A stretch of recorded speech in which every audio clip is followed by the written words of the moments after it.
और ब्रज की रज को सिर पे धारण करते हुए राधे राधे राधे कहते हुए उद्धव जी कितने दिन के लिए आए थे? 2 दिन के लिए। भगवान ने कहा था भैया आज जाओ और कल शाम तक आ जाना। पर उद्धव जी कितने दिन रुके? 19 महीने। कितने दिन? दिन नहीं, वर्ष। लगभग 1.5 वर्ष से अधिक समय उद्धव जी ब्रज में बिताते हैं। जब अचानक याद आया तो मथुरा पहुंचे और मथुरा में भगवान बैठे ही, अरे आओ आओ उद्धव जी, बड़े जल्दी आ गए। उद्धव जी भी कहते कन्हैया तुमने ही तो कहा था आज जाओ और कल आ जाना।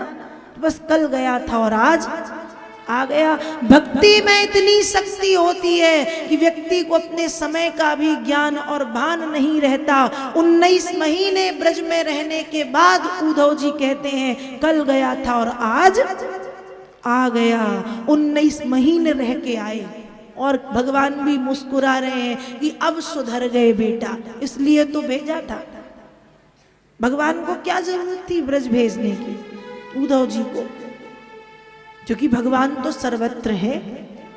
लेकिन जब भगवान अपने किसी बिगड़े भक्त को खुद नहीं सुधार पाते तो उसे सुधारने के लिए अपने किसी छोटे भक्त के पास भेज देते हैं। जैसे महान ज्ञानी उद्धव को ब्रज की गमार ग्वालिन गोपियों के पास भेजा। इसलिए एक बड़ा सुंदर भाव आता है, कभी कभी भगवान को भी भक्तों से काम पड़े और जाना था गंगा पार प्रभु केवट की नाव चढ़े। आता है ना, कभी कभी भगवान को भी भक्तों से काम पड़े, कभी कभी भगवान को भी भक्तों से काम पड़े। जाना था गंगा पार प्रभु की नाव चढ़े, जाना था गंगा पार प्रभु की नाव चढ़े। कभी कभी भगवान को भी भक्तों से काम पड़े, कभी कभी भगवान को भी भक्तों से काम पड़े। जाना था गंगा पार प्रभु की नाव चढ़े, जाना था गंगा पार प्रभु की नाव चढ़े। तो भगवान को कभी कभी भक्तों की जरूरत पड़ती है। भगवान जानते हैं उद्धव जी ज्ञानी तो हैं लेकिन ज्ञान में नीरसता है, रूखापन है, सूखापन है। उद्धव जी के जीवन में भक्ति जरूरी है। उद्धव जी के ज्ञान में यदि भक्ति का समावेश हो जाए तो जीवन में आनंद की वर्षा होने लगेगी। और उद्धव जी जो ज्ञानी भक्त थे, ज्ञानी भक्त को प्रेमी भक्त बनाने के लिए वृंदावन भेज दिया कि बेटा तुम हमसे तो नहीं सुधरोगे, लेकिन जहां भेज रहे हैं वहां से सुधर के ही आओगे। तो इसलिए उद्धव जी की ब्रज यात्रा प्रभु ने कराई है उनको सुधारने के लिए।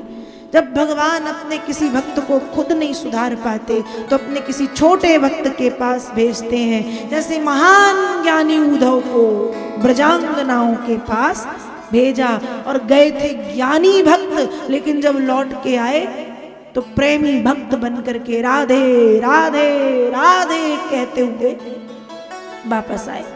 इस तरह से भागवत के 10वें स्कंद के 46वें एवं 47वें अध्याय में 118 श्लोकों में उद्धव जी की ब्रज यात्रा का वर्णन आता है। आगे कथा आती है, विदर्भ नरेश महाराज भीष्मक की पुत्री का नाम देवी रुक्मणी था। महारानी रुक्मणी ने महाराज भीष्मक और उनकी जो महारानी है पत्नी, वो चाहती हैं कि हमारी बिटिया रुक्मणी का विवाह कृष्ण के साथ हो। और मां रुक्मणी ने तो बचपन में ही अपना सर्वस्व कृष्ण को मान लिया है, लेकिन मां रुक्मणी के जो भाई हैं वो चाहते हैं कि मेरी बहन रुक्मणी का विवाह मेरे मित्र शिशुपाल के साथ हो। और रुक्मणी की इच्छा जाने बिना शिशुपाल से रुक्मणी का विवाह तय कर दिया है। तब देवी रुक्मणी 7 श्लोकों में भगवान कृष्ण को पत्र लिखती हैं और सुदेव नामक ब्राह्मण के हाथों वह पत्र भगवान तक पहुंचाया जाता है। पहले श्लोक में रुक्मणी लिखती हैं कि हे भगवन, श्रुत्वा गुणान् भुवन सुंदर शृण्वतां ते निर्विश्य कर्ण विवरैर्हरतोऽङ्गतापम् रूपं दृशां दृशिमतामखिलार्थलाभो त्वय्यच्युता विशति चित्तमपत्तपं मे कात्वा मुकुंद महती कुलशील रूप विद्यावयो द्रविण धाम भिरात्मतुल्यम धीरापतीं कुलवती न व्रणीत कन्या काले नृसिंह नरलोक मनोभिरामम् तन्मे भवान् खलु व्रता पतिरंग जाया मात्मा पितस्य भवतोत्र भिवो विधेहि माँ वीरभागमभिमर्शतु चैत्य आराध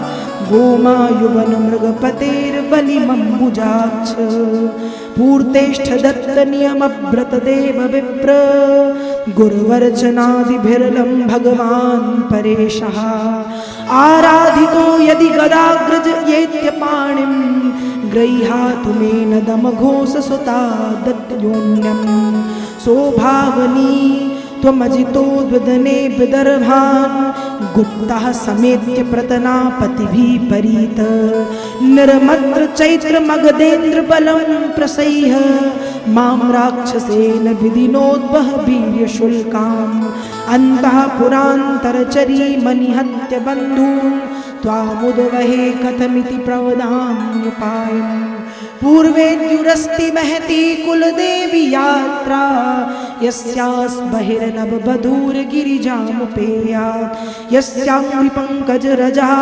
स्नपनं महान्तो वाञ्छन्तु मा पतिर्वात्मतमोत्पहत्यै यरहम्बुजाक्ष न लभेय भवत्प्रसादं जहियामसून व्रतकृशान् छत जन्म भीष्यात्। इस तरह से 7 श्लोकों में पत्र लिखा। पहले श्लोक में मां रुक्मणी लिखती हैं कि हे भगवान, श्रुत्वा गुणान् भुवन सुंदर, हे त्रिभुवन सुंदर, जब से मैंने आपके गुणों को सुना, सुंदरता को नहीं, श्रुत्वा गुणान्, जब से मैंने आपके श्रुत्वा सुना है गुणान्, गुणों को, जब से गुणों को सुना है तो आपके गुण मेरे कानों के द्वारा हृदय में समा गए हैं और जब से हृदय में समाये हैं हर तोंग ताप, मेरे अंग प्रत्यंग का कष्ट दूर हो गया। भगवान कहते हैं जब कष्ट दूर हुआ तो पत्र लिखने का कारण, रुक्मणी मैया कहती हैं पत्र इसलिए लिख रही हूँ जब गुणों को सुनने मात्र से कष्ट दूर हो गया है, जब मैं आपका दर्शन करूंगी तो मुझे परम लाभ की प्राप्ति होगी, इसलिए मैं आपका दर्शन करना चाहती हूँ। दूसरे श्लोक में मां रुक्मणी लिखती हैं हे भगवान, ऐसी कौन सी कन्या होगी जो विवाह योग्य समय आने पर आपको पति के रूप में प्राप्त ना करना चाहती हो, तो मेरी भी वही इच्छा है कि आप मुझे पति के रूप में मिले। तीसरे श्लोक में रुक्मणी लिखती है कि हे भगवान, बचपन से लेकर के आज तक मैंने जितना भी पूजन पाठ हवन जप तप यज्ञ गुरु सेवा की है और यदि उसका मुझे फल मिलना है तो मैं आपको पति के रूप में पाना चाहती हूँ। चौथे श्लोक में मां रुक्मणी लिखती हैं कि हे भगवान, जिस प्रकार से सिंह का भाग सियार आकर के स्पर्श कर जाता है, वैसे ही मैं नहीं चाहती कि शिशुपाल या अन्य कोई भी राजा तनिक भी आकर के मेरा स्पर्श करे, इसलिए भगवान आए और आकर के बलपूर्वक यहां से मुझे ले चले। 5वें श्लोक में मां रुक्मणी लिखती हैं कि प्रभु आप सोच रहे होंगे कि जब मैं रुक्मणी का हरण करूंगा तो रुक्मणी राजमहल के भीतर पहरे के भीतर माताओं के बीच में होगी, तो पहले सब माताओं के सामने से पहरेदारों को मार के सबके सामने से रुक्मणी का हरण करना पड़ेगा। पर प्रभु हमारे कुल की परंपरा है, विवाह के पहले विवाही जाने वाली कन्या कुल देवी के दर्शन के लिए जाती है। तो जब मैं मेरी कुल देवी के दर्शन के लिए जाऊं तो आप मेरा हरण कर लेना। छठवें श्लोक में मां रुक्मणी लिखती हैं, भगवन आपका और मेरा संबंध एक जन्म का नहीं है, जन्म जन्मांतरों का संबंध है। 7वें श्लोक में लिखती हैं, हे प्रभु जिन चरण कमलों की रज को पाने के लिए स्वयं उमापति महादेव भी लालायित रहते हैं, मैं भी उन चरण कमलों की रज को पाकर के उन चरण कमलों की सेवा करना चाहती हूँ। इसलिए प्रभु आइए और ले चलिए। सुदेव नामक ब्राह्मण के हाथों पत्र पहुंचाया। भगवान ने एक श्लोक पढ़ा, दारुक से कहा अपने सारथी से रथ तैयार करो। भगवान रथ पर बैठे। भगवान ने द्वारिका से विदर्भ की ओर प्रस्थान किया। यहाँ मां रुक्मणी गौरी पूजन के लिए निकली हैं। अपनी माँ को 2 बार प्रणाम किया है, एक बार इसलिए कि मैं मंदिर जा रही हूँ और दूसरी बार इसलिए कि वहीं से मैं अपने पति के घर चली जाऊंगी, आऊंगी नहीं। 2 बार प्रणाम। रुक्मणी मैया के आगे पीछे 16 कन्याएं, बीच में रुक्मणी मैया का रथ है और मां रुक्मणी जगदम्बा मैया से प्रार्थना करते हुए जा रही हैं कि मां देवी पूजी पद कमल तुम्हारे, सुर नर मुनि जन हो ही सुखारे। जय जय गिरिवर राज किशोरी, जय महेश मुख चंद्र चकोरी। प्रार्थना करते हुए मंदिर में पहुंची। मंदिर में पहुंच करके भगवती जगदम्बा को प्रणाम किया। पाद्य अर्घ आचमन स्नान इत्यादि करा के षोडशोपचार विधि से पूजन किया। 16 श्रृंगार भगवती को समर्पित करके हाथ जोड़ के रुक्मणी मैया ने प्रार्थना की। और जब प्रार्थना की तो मानो जगदम्बा ने रुक्मणी मैया को आशीर्वाद दे दिया कि रुक्मणी तुम चिंता मत करो, तुम जो चाहती हो वैसा ही होगा। आशीर्वाद दिया। मन जाहि राज्यो मिलहि सोबर, सहज सुंदर सांवरो, करुणा निधान सुजान शील, स्नेह जानत रावरो। एहि भांति गौरी असीस सुनु सिय, सहित हिय हरसिय। तुलसी भवानी पूजी पुनि पुनि, मुदित मन मंदिर चली। तुलसी भवानी पूजी पुनि, मुदित मन मंदिर चली। प्रार्थना के बाद माता जी ने आशीर्वाद दिया कि रुक्मणी चिंता मत करो, तुम जैसा जो चाहती हो वैसा ही होगा। यहाँ भगवान कृष्ण रथ पर बैठ करके आए हैं। शरीर से इतना तेज निकल रहा है, रुक्मी रुक्माग्र शिशुपाल आदि सब बेहोश हो गए। और यहाँ अब मैया रुक्मणी मंदिर से बाहर आई तो भगवान चाहते तो रुक्मणी का हाथ पकड़ के खींचते, रथ पर बिठाल कर चलते बनते, क्योंकि हरण तो यही होता है। हमें किसी का हरण करना है तो जो ड्राइवर है, जो गाड़ी चलाने वाला है, वो अपनी सीट को छोड़ेगा, वो तो खींचेगा और चलते बनेगा। तो भगवान ने यहाँ हरण नहीं किया, भगवान रथ से उतर गए, हाथ जोड़ के खड़े हैं कि देवी जी बैठिए, क्योंकि यहाँ भगवान ने ये बताया है कि हरण की इच्छा मेरी नहीं थी, मैंने हरण नहीं किया, रुक्मणी ने अपना हरण खुद कराया है। ध्यान रखिएगा, भगवान कृष्ण से बड़ा राजनीतिज्ञ भी दुनिया में दूसरा नहीं था। भगवान यहाँ बताना चाह रहे हैं कि किसी भी माता पिता की भावनाओं को ठेस मैं नहीं पहुंचा सकता। मैंने रुक्मणी का हरण नहीं किया, हरण की इच्छा रुक्मणी की थी, इसलिए रथ से नीचे उतरे हैं। फिर रुक्मणी मैया बैठी हैं, फिर भगवान बैठे हैं और फिर रथ चलाना प्रारंभ किया। जब रथ चलाना प्रारंभ किया तो पीछे से इन्हें होश आ गया। सबने पीछा किया। फिर भगवान का युद्ध हुआ। जब भगवान युद्ध कर रहे थे तो तब रथ भी रुक्मणी चला रही थी। तो यदि देखा जाए तो कृष्ण ने रुक्मणी का नहीं, रुक्मणी ने कृष्ण का हरण किया। भगवान युद्ध कर रहे हैं रुक्मणी के भैया से, रुक्मी से। अब युद्ध इतना भयंकर हुआ कि भगवान तो रुक्मी का वध करने वाले थे। यहाँ रुक्मणी मैया ने हाथ जोड़े कि प्रभु आप कही है छोड़ दो। तब भगवान ने छोड़ा। रुक्मणी मैया को लेकर के भगवान द्वारिकाधीश द्वारिका के पास माधवपुर नाम के स्थान में पहुंचे हैं, जहां रुक्मणी मैया को रोका है और कहा कि थोड़ा सा आप इंतजार करें, मैं अभी आता हूं। नंद बाबा मैया यशोदा को बुलाया गया, देवकी वसुदेव जी को बुलाया गया और ब्रह्मा जी स्वयं पंडित जी बन करके आए।